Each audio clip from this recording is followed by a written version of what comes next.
Hi there. My name's Neil Horror. I'm from Hidden Realms, God Heist. We have a broadcast game that goes on at 7 o'clock on YouTube every Friday. Let's get involved. Yes, I'm Antonio. I'm again Hidden Realms. We have a very, very special guest with us this evening. They are here to talk about the D&D charity game that they'll be running every year. There's more elements they'd like to talk to you about as well. And his name is Ash. Just introduce myself with Antonio. I'm Neil Horror, part of Hidden Realms. We've got our weekly game being broadcast now on Fridays. Antonio is in the game with myself, and we think what Ash and the charity game is doing is absolutely fantastic. It is fantastic. And I think it's really apt at the moment with COVID, because of the very nature of the charity that you're supporting at the moment. So I think it's fantastic. So, but yeah, just tell us a little bit about the actual charity game, Ash. So the whole thing sort of started back in November 2019. I wanted to put a small event together, maybe just get 6 or 7 people together, raise a little bit of money for a local hospice. When I sort of put the feelers out, it just exploded. I was expecting maybe 10 or 15 people, and we ended up with nearly 60 people who wanted to be involved in some way, shape, or form. So it very quickly has grown from a table of maybe a DM and 8 players to 3 tables of 8 players, each with a DM as well. And then there's other people in the background helping out, doing other bits and pieces all at the same time. It's just been, to see the response, to see the D&D community kind of pulled together is just absolutely amazing. Kind of inspired a bit by Critical Role, really, watching their stream and seeing how that they managed to raise so much money to obviously a bit of self-promotion and merchandising kind of things. I thought, well, there's no reason we can't do that over here and then put the money forward for a good cause. Yeah, I think you're spot on there. And the thing that Critical Role done, as well as yourselves, is keeping grounded through all of that. Absolutely. And I think, as they've grown, their connection with their local community is incredible. And I think what you guys are doing, like I said, is so apt at the moment. Being a hospice, some of the charities that are being hit the most. Absolutely, yeah. Well, absolutely. Especially this current moment in time. Fully agree. Yeah. And I'm going to be there, which I'm really, really looking forward to. Genuinely. Awesome. I think you're even on my table, aren't you? I think I'll be DMing for you. I am, and I'm playing the same character I'm playing in this. So. Oh, amazing! Yes. Nice little link up there. Yeah, it's the surgeon. Oh, no. Hopefully, you'll see him unfolds a little bit more. And all his madness. Yeah, he's not mad, honestly. Well, he's definitely done some mad things. I can tell you around my table. Off camera. So, second question is: how long have you been a role player for, and how did you get into role playing? So, actually, physically role-playing, not that long, probably 18 months or so. I've had a background in tabletop war games for as long as I can remember. I worked for Games Workshop for a long while in their retail stores and managing their stores, and then moved into their design studio at their head office. So I've always been around kind of a miniatures background, and then being around that game design background as well, and seeing how that works and how that all gets put together is really interesting. I've always had kind of a fledgling interest in D&D, but never really picked it up until, like I say, about 18 months ago. I tended to watch YouTube videos and read the books. But I found quite quickly I actually prefer to be a DM than I do a player. Not that I don't enjoy playing, because I do. But to write something and to have a group of people sit down and watch them enjoy what you've created and discover these little things you put in place, and for it all to kind of come together is just so rewarding for me, and that's what I really love. And that's kind of what's pushed the charity game into being a completely homebrewed world, of a completely homebrewed adventure, and people are really getting on board with that as well. They are. Yeah. I, for one, can relate to liking the DM, the GM element. I run a homebrew game, which is again completely homebrew. It's the World of Caldaria behind me, and similar, I get the kick out of it. You know, the world, people getting involved, that kind of thing. It's fantastic. Absolutely, yeah. I second, quite like it. I second that one as well. The creating that story together as a group of people is particularly quite therapeutic. I think, and I love being the centre of attention. It always helps with that. And but I run a couple of homebrew games, and I've found actually due different times in my life that actually running games has actually been very therapeutic for myself. And being able to come together with grief and all those sort of things. So I think it has a role to play, which kind of links back into the kind of sort of charity work really that you're doing. Absolutely, well, it's interesting what you say there about having the players kind of develop the storyline. Something that I decided really early on was that I'm going to create this world and create this framework, but in all the charity games and the online games that we're now running, the players are the ones driving that narrative forward. And that gives the players real buy-in to the world. So for example, we ran a one-shot called Malicious Divinity, which is currently on its 6th session, so it's not really a one-shot, but it's always the way. Always the way. And one of the characters there is now the Thane of a village, and that's been written into the background of the Orc. Eris Anvilgrace is now the Thane of Stonemire. And to tell the player that, and to hear the player's excitement that, I'm actually now part of the canon, I'm part of the storyline, and it's always going to be in there. That is just an amazing reward in itself, is to see people get that buy-in and become involved. And then having all of that underpinned by the charity as well, and the hospice, and it all going towards a good cause, it just gives you that really nice all-round sort of good feeling, doesn't it? Yeah. Well, what made you choose this particular hospice? So my granddad, who I was very, very close with, was ill with pancreatic cancer. And it was about 5 or 6 years ago, and he went into the hospice, and they did a lot with end-of-life care. And they were absolutely phenomenal. The care they gave him, the support they gave my grandma and my family, it was phenomenal. And over the past few years, they run all kinds of events, and me and my family have been involved raising money, and they do like a bubble rush event, which is good fun, and a midnight walk as well, and the sorts of normal things charities do. But I had this kind of this love for D&D and this love for the fantasy universe. I thought, well, we've got a whole group of people here who everyone that I've ever spoken to who's involved with D&D has been great. So all these people come together, and I set a target. Initially, I set a target of £1,000. I thought, that is sky high. We'll never get anywhere near it. Today, we're on £1,183. Look at that. That's before the event. Yeah, it's fantastic. It's just mind-blowing. It's absolutely mind-blowing. And that is 66 donations. And you look at the amount of money that people put into it, and it's just absolutely incredible. I approached the hospice initially and said, look, I play D&D. What's D&D? Okay. Here we go. To explain what D&D is. That's fun, though, explaining to people who don't know what it is. Because the reaction they give you is interesting. That's exactly what I was going to say. It's interesting, And the woman, she was like, oh, okay, I'm not really sure what we can do to help. We'll try. It's okay, no problem, leave it with me. They came back to me and said, well, our media team have decided there's nothing we can really do to support you. And I think it might be because people don't have an understanding of what D&D is and how big a community it actually has. But when I went back to her just before the whole coronavirus situation kicked off, I said, look, we raised over £1,000 so far. She was absolutely over the moon. It's money that the hospice have got to get together, and they have to self-fund. I think it's 75% of their running costs are self-funded, and that's a huge proportion. Yeah, it is. Yeah, I actually manage care homes as a living, and I can tell you from a personal point of view that the actual the charity work that goes into to care, to trusts and charities around social care is lifeblood, and it prevents it literally prevents people from dying. Yeah, you're absolutely right. And I think now more than ever that the hospices need that support. So to know we've already raised nearly £1,200 in a time when the hospice is crying out for money is just phenomenal to know that we've already been able to help. Yeah, and to think that's before the event.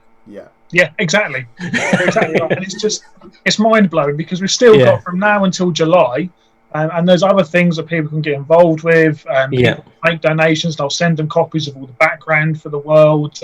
We're doing t-shirt. We're doing all sorts of stuff. So there's loads of things you can get just for donating to the charity. We'll put all these links down in the description below. Please, if you can, please donate where you can.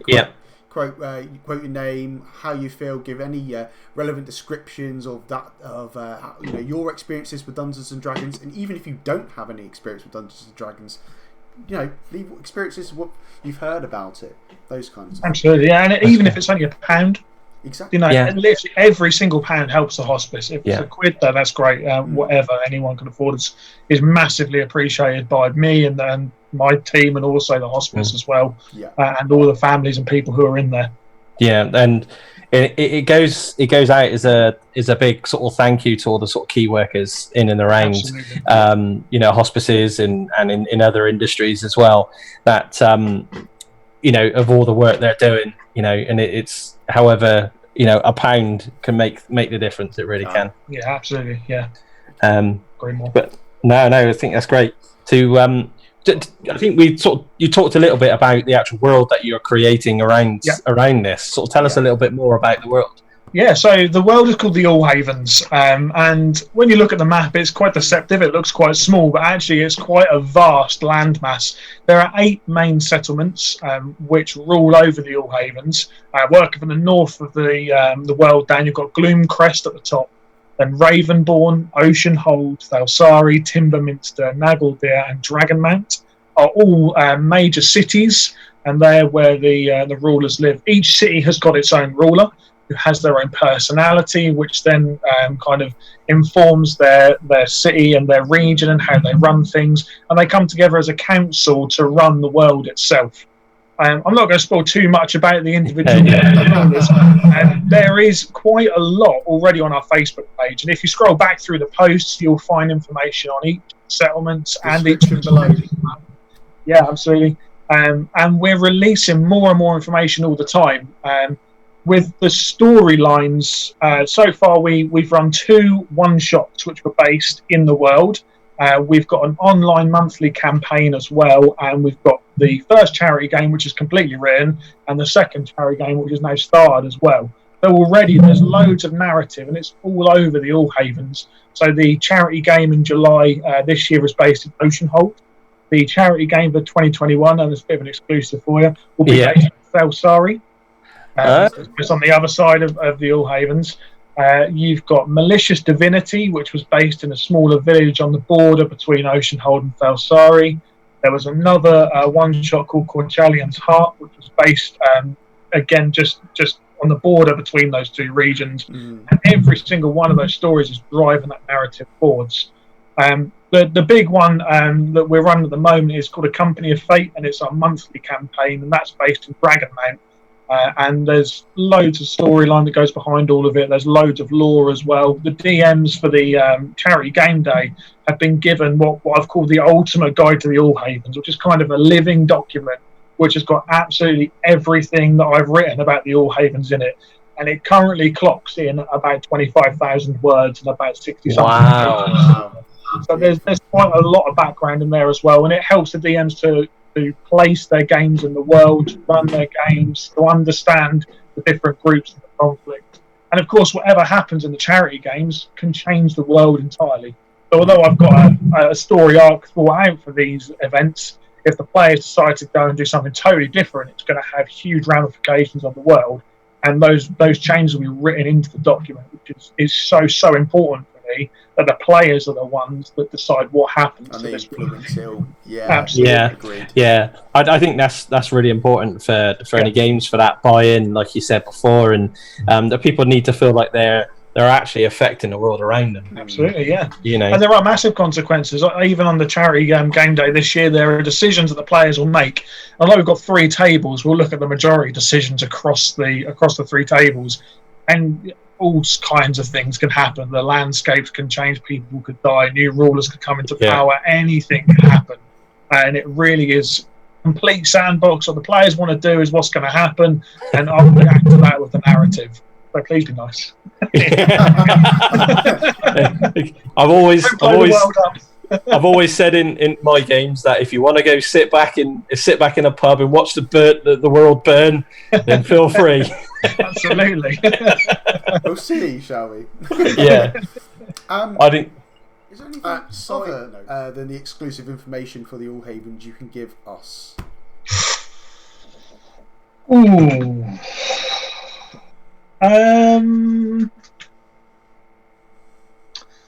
What can I spoil without spoiling too much? Is the answer. Let me have a think. Yeah, okay. So here's something totally unique, which hasn't come into anything yet.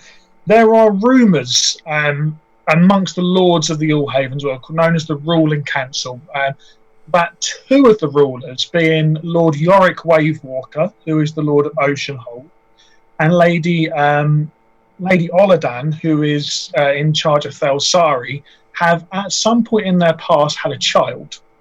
Oh. That child is missing. It is rumour, it is myth, and it may or may not be the case. But if it's true, that child would technically then be the heir to Oceanhold and Thelsari, and if they united the two regions together, would control probably about 50% of the landmass of the All Havens, and therefore have a great deal of power over the world. Well, there you go. Mm-hmm. So there you go. There's something completely unique, and in fact, that isn't even in the Ultimate Guide yet. So if either of the other two DMs are watching, sorry I didn't tell you before, but at least you know. Now you know. It's an exclusive for God Heist. There you go. For the Hidden Realms. No, I like that. Do you see? You talked about like 2021. And future sort of plans around this because of the success. What sort of, how do you see the kind of the influence of like Dungeons and Dragons and the community that we build having an even bigger positive effect in the wider community? Yeah, so I've already seen a much greater response to the community than I anticipated. I knew we had a great community out there. I didn't realise that I'd have over 60 people want to be involved in just this one game and raise over £1,000. So already my mind's completely blown. But it makes me genuinely excited for what's going to happen over the coming years of the charity game, to see how much money we can actually raise and what causes we can give that money out to. My big vision for the charity game is to have it become a charity in and of its own right, to make enough money to build up its own pot, to then be able to dish out to multiple charities and have a much greater influence on the world around us, basically, which is kind of how I see things going. Especially in the current climate, I think things like this are particularly important because it shows communities coming together and using things that we've all done for fun, and still having that fun, but having something really positive and great come out of it that benefits other people who genuinely need that help at the moment. And like I said before, my mind has been totally blown by the generosity of the people that have been involved so far, and I'm genuinely excited to see what happens over the coming years. Oh, I think it'd be amazing. It'll be the next to be Dungeons and Dragons charity game live on stage. Yeah, who knows? Who knows? Yeah, it can go anywhere, couldn't it? Yeah, it'd be amazing to be involved with some of the big cons and maybe a session on stage like you see the big D&D channels do would be a phenomenal kind of milestone for us to reach. It's that ambition, though, isn't it? And I absolutely, think and got the support to do it, clearly. Yeah, exactly. And that ambition coming from a place of grounding as well, I think, is what it gives you that kind of that head start, because people actually believe in that vision that you've clearly got. Yeah, absolutely. Yeah, and you're exactly right there. People believe in it and they can see the benefits directly. When I did this, I thought that everyone who's going to be involved is going to be local. So I'm from Ipswich in Suffolk. And I thought it'll just be people from around this area. We've got one guy playing who's coming from Australia. Wow, I was going to say. No, he's come. Yeah. I think he's moving to Battersea for a few months. But he's coming over and joining in. But he originally is from Australia. Fantastic! Wow, it's just incredible to see that reach. Is just amazing.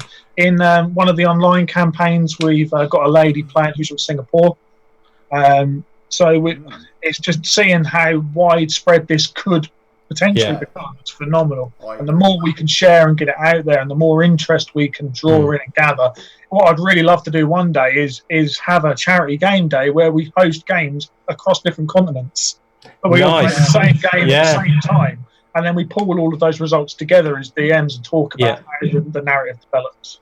It sounds like you're basically going to have branches in different continents Yeah, it running does. different games. It'd be absolutely incredible, wouldn't it? It'd be absolutely would. amazing. It would, and I think it's that vision that's needed, because you can see the positive effects that the charity game's having, and I think Absolutely. that's what's different about what you're doing over what other people are doing. Is because it is so solely born out of this observation that we've got a lot to give, Yeah, absolutely. as a group of people. And now that the cat's out the bag, and I've been role playing for 30 odd years, and seeing what the community's like now compared to being 11 and getting bullied at school for playing Dungeons and Dragons, to now it's cool. Yeah, absolutely. Yeah. We've got Hollywood. We've got Hollywood stars playing it. Yeah, exactly. Yeah. But my favourite one I've seen is the one where Vin Diesel plays. Yeah, And you look at it, he's the last person you'd expect to play. No, absolutely. He loves it. Yeah. Well, I heard a rumor that Matt Damon and Ben Affleck actually met round a Dungeons and Dragons table. Oh, really? Oh, That's what I read a long time ago. I don't know if it was true or not, but that's what I'd read. Yeah. I'd like it to I be can true, so I'm see sticking that. with it. Yeah, me too. I can Yeah. see that, though. Yeah, I Definitely can see can that. see that. Yeah, Yeah. absolutely.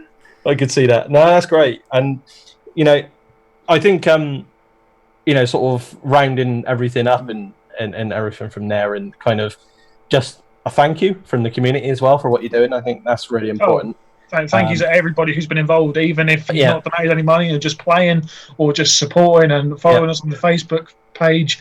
That's absolutely amazing. And we've got videos going up later this week as well. So there's all kinds of things planned for the future of the page, and we're going to keep pushing and pushing and do more and more and more. Absolutely. And have you got anything else to add that you want to add on to that? I can't reiterate my thanks enough to anybody who's donated any amount of money whatsoever. I keep saying it because it's true. The response is phenomenal. Going from having a conversation with my wife over dinner to, I think this would be a nice 100 quid, and now having an event which has got 30 odd people raising nearly £1,200 is just phenomenal. So thank you to everybody who's involved at any level. It's absolutely great. Yeah, Definitely. I think so. And just to reiterate, please do donate. We will leave a link down below. Yeah, absolutely. Please donate whatever you can, as little or as much as you possibly can. So it all makes a difference. It's great. Thanks very much, Ash. Thank you. Thank you. Thanks for your time. Really appreciate it. Thanks for watching, everyone. We'll see you on Friday.